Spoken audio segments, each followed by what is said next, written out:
Et je vais prendre aussi deux brioches Rallye.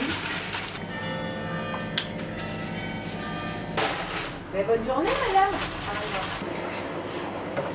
Il faut tout désinfecter. Voilà. Quand tu le prends virus. Qu'est-ce qu'il vous faut?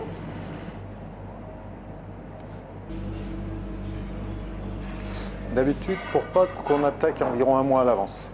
Donc cette année, compte tenu des événements, donc on va attaquer autour du 15 mars, j'avais attaqué un tout petit peu 2-3 jours avant.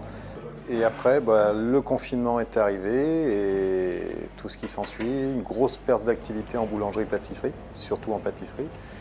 Donc les chocolats, tout de suite, on s'est adapté, on a réduit la production.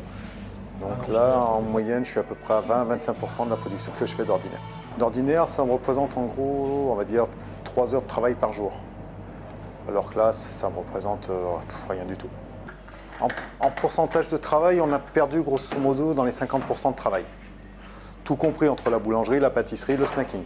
Sachant que les gros endroits de perte, c'est la pâtisserie et le snacking. Et la viennoiserie qui était aussi bien impactée. Le pain, on arrive à tirer un peu notre épingle du jeu, mais on a quand même une perte qui se situe aux alentours des 20% aussi. Donc ce qui m'a amené aussi à mettre au chômage 2 pâtissiers et une vendeuse.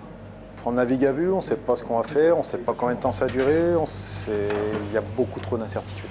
Oui, d'habitude, le week-end de Pâques, c'est une fête très familiale, donc les gens se réunissent, il y a beaucoup de réunions de famille, donc des gens qui ne sont pas vus depuis longtemps. Donc, pour nous, ça inclut beaucoup de travail supplémentaire, donc en termes de pâtisserie, pour beaucoup d'entre-mets pour Pâques, il n'y a pas que le chocolat, et beaucoup de Pognes aussi et de Saint-Genis. Donc cette année, déjà on regarde le livre de commande, par rapport à l'habitude, on n'a rien du tout.